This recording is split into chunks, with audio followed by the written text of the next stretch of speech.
എപ്പിസോഡിന്റെ opening സീനില് ഇപ്പൊ കുട്ടപ്പനും മുടിയനും ആവട്ടെ ഹൊക്കാഗയുടെ മാൻഷനിലേക്ക് തന്നെ കടന്നു വന്ന് മുടിയന്റെ കയ്യിലുള്ള ആ ഒരു ഫ്ലൂട്ടിനെ കുറിച്ച് ഇപ്പൊ കുട്ടപ്പൻ പറയാൻ തുടങ്ങും. ഈ ഫ്ലൂട്ടിന് എന്തോ ഒരു എനർജി ഉണ്ട്, അത് കാരണം എനിക്ക് ഒരുപാട് പവർ കിട്ടി.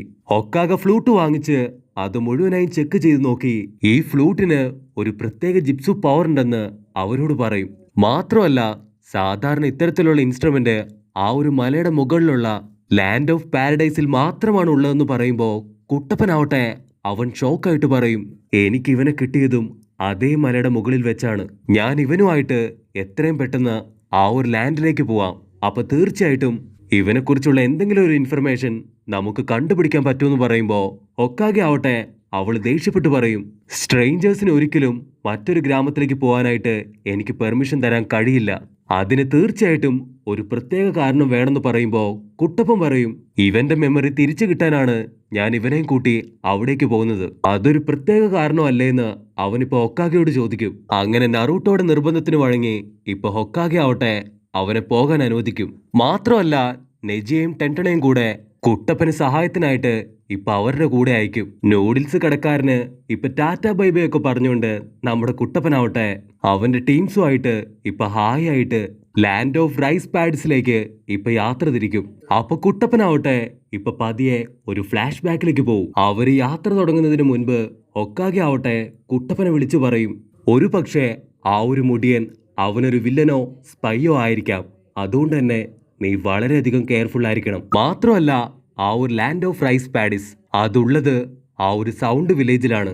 അവിടെയാണ് ഒറോച്ചിമാറുവിന്റെ വലിയൊരു ഒളിത്താവളം ഉള്ളത്. അപ്പൊ കുട്ടപ്പന് ടെൻഷനായിട്ട് ഇപ്പൊ നെജിയോടും ടെൻറ്റനോടും പറയും, നിങ്ങൾക്ക് വേണേ തിരിച്ചു പോവാം, ഇത് ഞാൻ ഒറ്റയ്ക്ക് ഹാൻഡിൽ ചെയ്തോളാം.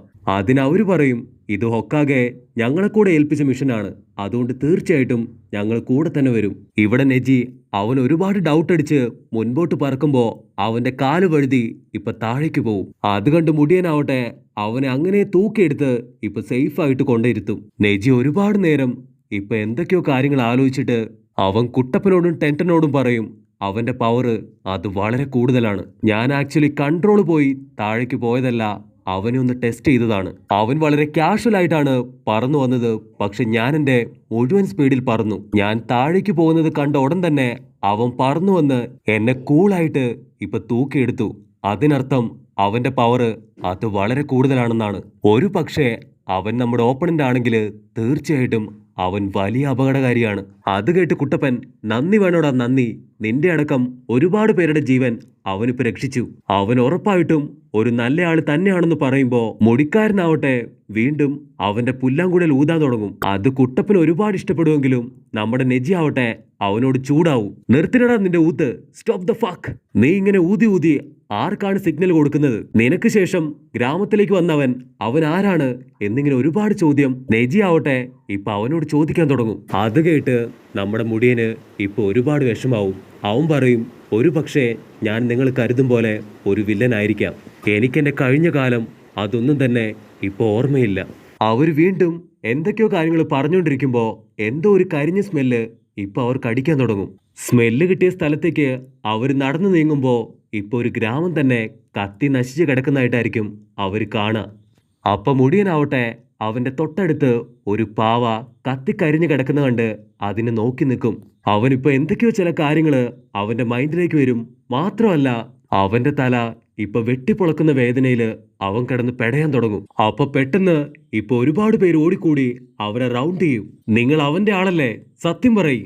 സത്യം പറഞ്ഞില്ലെങ്കിൽ തീർച്ചയായിട്ടും നിങ്ങളെ വെട്ടിക്കൊല്ലുന്ന് പറയുമ്പോ കുട്ടപ്പനാവട്ടെ, വേണ്ട വേണ്ട, ഒന്നും ചെയ്യണ്ട, ഞങ്ങൾ നിങ്ങൾ കരുതും പോലെ ആരുടെയും കൂടെ വന്നതല്ല, ഞങ്ങൾ എല്ലാവരും ലീഫ് വില്ലേജിലെ ഷിനോബീസ് ആണെന്ന് പറഞ്ഞ് കുട്ടപ്പനാവട്ടെ ഇപ്പൊ അവരെ സമാധാനിപ്പിക്കും. എന്നിട്ട് വീണ്ടും കുട്ടപ്പനും ടീംസും മുൻപോട്ട് പോകുമ്പോ അവരാവട്ടെ അവര് വിളിച്ചു പറയും, നിങ്ങൾക്ക് എന്തെങ്കിലും സംഭവിച്ചാല് ഞങ്ങൾക്കതിൽ യാതൊരു ഉത്തരവാദിത്വവും ഇല്ല. കുട്ടപ്പനും ടീംസും ഇപ്പൊ മുടിയനെയും കൂട്ടിക്കൊണ്ട് ഒരു നദിയുടെ അടുത്തെത്തും. അവനോട് എന്തെങ്കിലും ഓർമ്മ വരുന്നുണ്ടോ ചോദിക്കുമ്പോ അവനാവട്ടെ എനിക്കൊന്നും ഓർക്കാൻ കഴിയുന്നില്ല എന്ന് പറയും. അപ്പൊ അതേ സമയത്ത് ഇപ്പൊ വഴിയിലൂടെ ഒരമ്മയും ഒരു ചെറിയ പെൺകുട്ടിയും പോകുന്നത് കണ്ട് മുടിയനാവട്ടെ ഒരു പൂ പറിച്ച് അവളുടെ കയ്യിൽ കൊടുക്കും. ഉടനെ അവള് പറയും, ഇന്നലെ നിങ്ങളുമായിട്ട് ഫൈറ്റ് ചെയ്തത് എൻ്റെ ബ്രദറാണ്. ഈ ഒരു സ്ഥലം ആക്ച്വലി ലാൻഡ് ഓഫ് റൈസ് പാഡ്സിന്റെ ഒരു ബോർഡറാണ്. അത് സംരക്ഷിക്കാനാണ് ഞങ്ങൾ എല്ലാവരും ഇപ്പൊ ശ്രമിച്ചുകൊണ്ടിരിക്കുന്നത്. ഈ ഒരു ഗ്രാമം ഇങ്ങനെ ആവാൻ കാരണക്കാരൻ മറ്റാരുമല്ല, ആ ഒറോച്ചിമാറുമാണ്. മാത്രമല്ല, അങ്ങ് ദൂരെ ഒരു മലയുടെ പുറകിലായിട്ട് ആരുടെയും ശ്രദ്ധയിൽപ്പെടാത്ത ഒരു സ്വർണ്ണ ഖനിയുണ്ട്. അതിപ്പോ ഒരുപാട് പേര് തിരിച്ചറിഞ്ഞ് അതിനുവേണ്ടി ഇപ്പോ ഇവിടെ സ്ഥിരം യുദ്ധമാണ്. കുറച്ചു നാൾ മുൻപ് വലിയൊരു കൊള്ളസംഘം ഇവിടെ വന്ന് ഗ്രാമത്തിന് തന്നെ തീവച്ചു.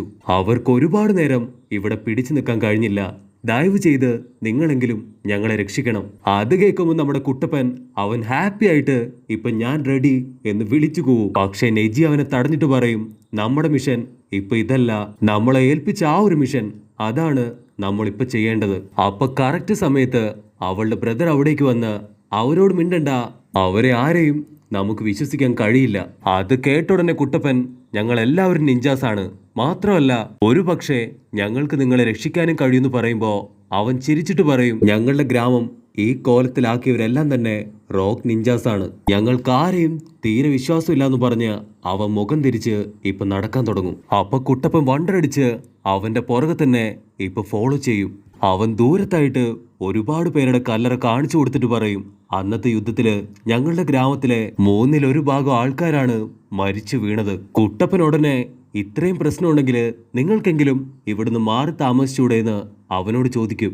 അതിനവൻ ദേഷ്യപ്പെട്ട് പറയും, ഞങ്ങൾ എന്തിനു മാറി താമസിക്കണം, ഇത് ഞങ്ങളുടെ ഗ്രാമമാണ്. അവൻ പറയും, ഈ കുഞ്ഞു മോളുടെ പാരന്റ്സിനെ കൊന്നതുപോലും അവരാണ്. ഇവളുടെ പാരന്റ്സിനെ ഇവളുടെ കൺമുമ്പിൽ വെച്ചാണ് അവര് വെട്ടിക്കൊന്നത്. അതിനുശേഷം ഇവൾക്ക് സംസാരിക്കാൻ കഴിയാതായി. ആക്ച്വലി ഈ ഒരു പെൺകുട്ടിയാണ് നമ്മുടെ മുടിയൻ എപ്പിസോഡിന്റെ തുടക്കത്തില് വില്ലന്റെ കയ്യിൽ നിന്ന് രക്ഷിച്ചെടുത്തത്. ഞങ്ങൾ എന്തൊക്കെ സംഭവിച്ചാലും മരണം വരെ ഇവിടെ തന്നെ കടന്ന് മരിക്കുന്നു പറയുമ്പോ മുടിയനാവട്ടെ, ഉറപ്പായിട്ടും ഞാൻ ഇവരുടെ കൂടെ ഇവിടെ കഴിയാൻ പോവാണ്, തീർച്ചയായിട്ടും ഇവർക്ക് എന്റെ സഹായം അതാവശ്യമായിരിക്കുന്നു പറയുമ്പോ കുട്ടപ്പൻ ദേഷ്യപ്പെട്ട് പറയും, ഇപ്പൊ അതിനൊന്നും സമയമില്ല, നീ ഞങ്ങളുടെ കൂടെ തന്നെ എത്രയും പെട്ടെന്ന് വരണം. ഇവർക്ക് ആവശ്യമാണെങ്കിൽ നമ്മുടെ ഗ്രാമത്തിൽ നിന്ന് ഒരുപാട് സെക്യൂരിറ്റീസിനെ ഇവിടേക്ക് കൊണ്ടുവരാം. പക്ഷെ അതിന് മുടിയൻ പറയും, അതൊക്കെ ചെയ്യാൻ ഒരുപാട് സമയമെടുക്കും. അപ്പോഴേക്കും ആ ഒരു വില്ലന്മാര് വരികയാണെങ്കിൽ അത് തീർച്ചയായിട്ടും ഇവരുടെ ജീവൻ ആപത്താണ്. വില്ലന്മാരുടെ കൂടെ ഫൈറ്റ് ചെയ്യുമ്പോൾ ചിലപ്പോൾ എനിക്ക് നഷ്ടപ്പെട്ടു പോയ ഓർമ്മ അത് തിരിച്ചു കിട്ടിയേക്കാം. അത് കേൾക്കുമ്പോൾ കുട്ടപ്പനും ഹാപ്പി ആയിട്ട്, അതൊരു അടിപൊളി ഐഡിയ ആണ്, അതുകൊണ്ട് ഞാനും ഇവന്റെ കൂടെ തന്നെ നിൽക്കാം, നിങ്ങൾ രണ്ടുപേരും ഇപ്പൊ തിരികെ പോയിക്കോളൂ എന്ന് ടെൻറ്റന്റെ അടുത്തും നെജിയോടും പറയും. അത് കേട്ട് അവരാവട്ടെ ഇപ്പൊ കൂടുതലായിട്ടൊന്നും പറയാതെ തിരികെ ഗ്രാമത്തിലേക്ക് പോകും. ഒടിയൻ കുട്ടപ്പനെ കൂട്ടിക്കൊണ്ടു പോയി ഒരു റിവറിന്റെ അടുത്തെത്തുമ്പോ പറയും, നമുക്ക് എത്രയും പെട്ടെന്ന് ഇവിടെ ഒരു ചുമരും ഈ നദിക്ക് കുറുകെയായിട്ട് ഒരു പാലവും നിർമ്മിക്കണം, അത് ഈ ഗ്രാമത്തിലുള്ളവർക്ക് വലിയ സഹായമാകുമെന്ന് പറയുമ്പോ കുട്ടപ്പനാവട്ടെ അതിന് ഡബിൾ ബെല്ലടിച്ച് രണ്ടുപേരും അതിനുള്ള പണി തുടങ്ങും.